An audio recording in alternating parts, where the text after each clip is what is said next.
Aside from a lack of hyperdrive, shielding, and full life support systems, the TIE fighter was a major step down from other fighters of its era, and even prior ones, in that the Empire cheaped out on even the most basic aspect of a starfighter, how one actually gets in and out. Back in the good old days of the Republic, even their most basic and cheap starfighters, like the V-19 or the V-Wing, could land on their bellies and vertically take off. This process allowed them to launch quickly from starships like Venators without extra equipment, and practically, starfighters could be landed in a pinch, say an emergency situation, or where there was not full facilities. When combined with a hyperdrive engine or hyperdrive rings, this gave fighters a lot of independence, allowing them to operate without a capital ship, land on planets, do basically whatever needed. This sort of freedom, however, wasn't desirable for the Empire or its TIE fighters. TIEs were seen as an expendable asset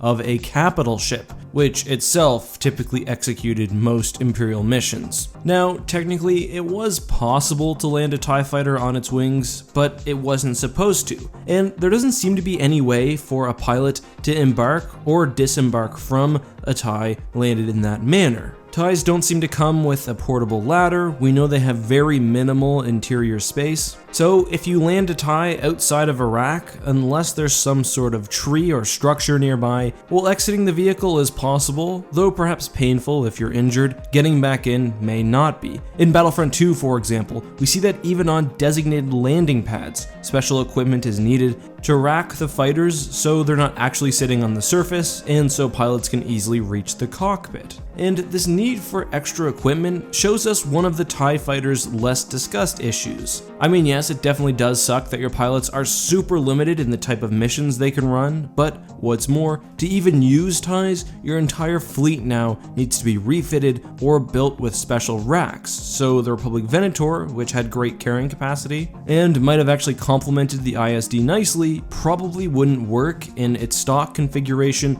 with new TIE models. Imperial bases, ground facilities, shipyards, and everything else would have needed extra equipment. TIEs are supposed to be used en masse. It should be quite easy for them to move across the galaxy, but just needing extra equipment to do the most basic thing ever seems like a logistical nightmare. This is especially true when practically the Empire favored the production of Imperial Star Destroyers over designated carriers, and the thing is, there wasn't even a legitimate reason for this. I guess I can understand removing the shields, life support system, and heavy armor from TIEs because they made an agile and cheap fighter, but here, the Empire is clearly departing from proven methods in an attempt to save money, an attempt I think that would actually fail. I don't see how having to refit all of your fighter launching facilities while also losing a ton of functionality makes any sort of sense at all. I mean, here's an alternative option. Allow the wings to rotate so that TIEs can land on their long end, and maybe include some extra bulk for landing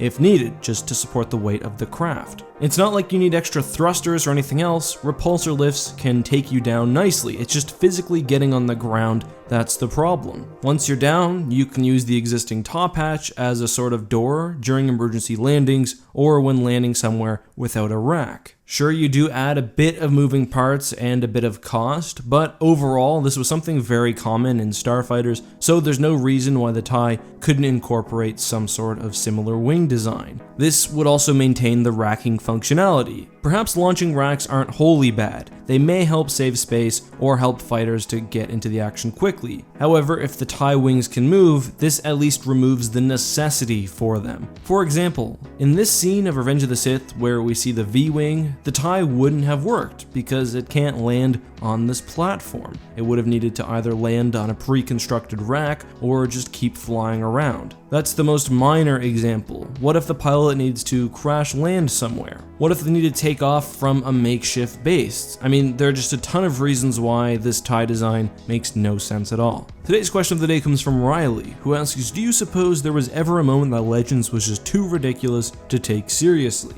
Well, that's an interesting question. I think if you look at each individual story on its own, there were a few cases where things were just a little too ridiculous, but that wasn't the case generally. The main problem I have with Legends is that the conflicts are almost never ending. Yes, it is called Star Wars, but basically every year or two in the canon, there was a major galactic event. This was mostly problematic in my mind after the Yuuzhan Vong War. Then we have the Swarm War, which to be fair was a pretty minor conflict, but then the Second Galactic Civil War, and the later events of the Lost Tribe of the Sith and Abeloth. Independently, I do like those stories, but at that point, our heroes had seen way too much action. They were in their 50s to 70s, depending on the character, but in my mind, not enough had changed in how they tackled things. So I think it would have been best if those stories were left for maybe new characters. So yeah, that's my problem. There was too much going on. Some of that's because the Bantam era was just stuffed with stories. Then we have basically 3 or 4 really big arcs, but overall, there was less problem with ridiculousness when it came to individual stories, and I think there was a place for that if it was the case, like the old